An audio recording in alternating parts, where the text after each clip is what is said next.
trở lại dương vào song parabo một đòn đã bay song parabo ăn cái tay miệng buôn dạng cử cầm pua cầm nôm ạ lâu này mình tuột bạp từ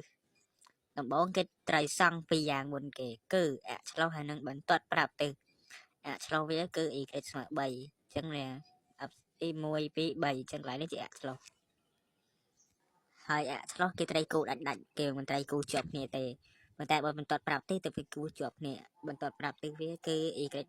cái smart đỏ bay bẩn tốt pi song ạ lâu này mình tuột bạp từ hơi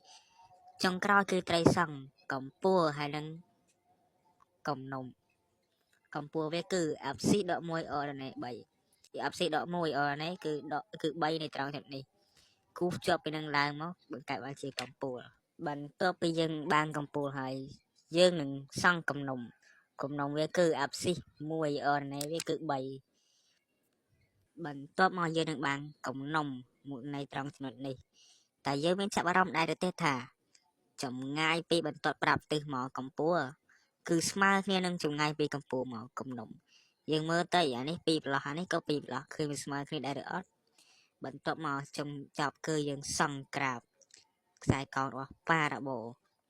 ដើម្បីសង្ក្រាបរបស់ប៉ារ៉ាបូបានគេមាន2វិធីតែយើងប្រើវិធីតែមួយបានហើយគឺវិធី2ប៉េអញ្ចឹងយើងមើលប៉េវាគឺ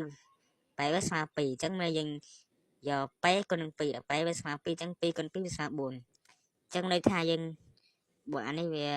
យើងមើលបន្តប្រាប់ទិសវាឆអញ្ចឹងន័យថាយើងឡើងលើ4ហើយចុះក្រោមគឺ4យើងឡើងលើ4ម្លោះចុះក្រោម4ម្លោះ1 2 3 4អញ្ចឹងកន្លែងហ្នឹងយើងភ្ជាប់ពីហ្នឹងមកកាត់ជាមួយកំណុំហើយចុះមកក្រោម4ជាប់គ្នាទៅបន្ទាប់មកយើងនឹងបាំងច្រត់កាត់របស់ប៉ារ៉ាបូជាប៉ារ៉ាបូដែលមានអក្សរដេកតើមកយើងកាត់nó